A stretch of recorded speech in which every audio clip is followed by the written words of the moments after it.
zakonisht simbolizon të keqen. Ajo simbolizon errësirën që përkthehet në gjuhën tonë dhimbjen, pikëllimin, dëshpërimin që mund ta ketë njeriu në jetën e kësaj bote. Mirë po pastaj përsëri Allahu thotë: "Wa ikhtilafi al-layli wan-nahar", dhe pas natës përsëri vjen dita, që do t'i thotë njeriu se ti mund të provohesh me dhimbje, ti mund të biesh në gjendje pikëllimi. Mirë po kjo nuk duket kurse të nxjerr nga natyra jote njerëzore, nga se prit sepse do të vijë dita, e cila simbolizon shpresën, simbolizon të mirën, simbolizon lehtësimin. E Zoti tha në Kur'anin Kerim: "Fa inna ma'al usri yusra, inna ma'al usri yusra", me të vërtetë pas vështirësisë vjen lehtësimi, po sigurisht me të vërtetë pas vështirësisë vjen lehtësimi. Dhe nëse ndodh vështirësia ka arsyet e veta, por edhe kur do të vijë lehtësimi dhe e mira përsëri ka arsyet e veta. Ne sot po shikojmë tmerrin më të madh që mund të ketë ndodhur në historinë njerëzore. Ne sot po shikojmë që para syve të botës demokratike, ku ato flasin për të drejtat e njeriut, më pak të drejta kanë fëmijët në Gaza, ato po coptohen dhe masakrohen. Mirë po kjo errësirë që ka kapluar atë botë, ajo na tregon diçka tjetër shumë të madhe, nga se të mos ndodhte ajo nuk do të kuptonim një realitet tjetër. Ajo është e errët dhe është shumë e dhimbshme, por nga ana tjetër ka treguar fytyrën e vërtetë të botës demokratike.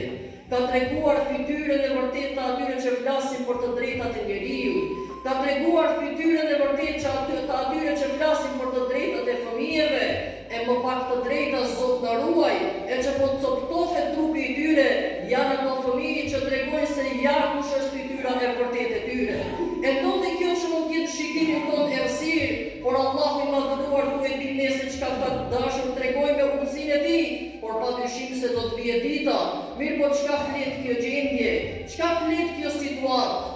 Dol mësuesi dhe e dha mesazhin e madh në Gaza. Tha: "O ju njerëz, a e kuptoni tani paralajmërimin që ka bërë pejgamberi sallallahu alaihi wasallam?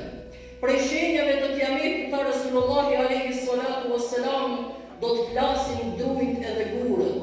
Nga shenjat e kiametit tha është do të flasin drujt edhe gurët. Tha: a e kuptoni mesazhin profetik që e ka dhënë Muhammed Mustafa alaihi salatu wassalam? Që kjo mund të jetë vetëm një simbolik, mirë po ai i beguar ka dashur të thotë që do të vijë një kohë ku ndërgjegjja njerëzore do të bie aq poshtë, ku njerëzit me ndërgjegjen e tyre aq shumë ka për t'u vdekur, saqë trupat e tyre do të jenë më keq se drujt dhe zemrat e tyre do të jenë më keq se guri. Pra do të flas druri dhe guri, mirë po nuk do të flas njeriu. Ai megjithse e ka trupin, megjithse e ka zemrën, ai shikon coptimin e fëmijëve, mirë po një fjalë nuk e thot. Pse?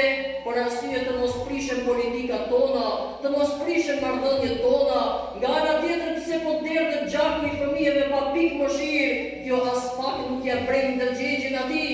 E pejgamberi alayhi salatu wassalam dëshiroi të na thotë që do të vijë një kohë ku as do të vdesë ndërgjegja njerëzore, saqë trupat e tyre nuk do të vlenë as sa druri dhe zemrat e tyre nuk do të vlenë as edhe sa guri. Mirë po, çka është kjo? Kjo është nga se sot ato çka i kanë vrerat e udhëheqësisë në duart e tyre kanë humbur ekuilibrat dhe i kanë bizotruar egoizmi, i kanë bizotruar e keqja e brendshme, i kanë bizotruar idiotizmi që e kanë brenda tyre dhe shkatrojnë çka do që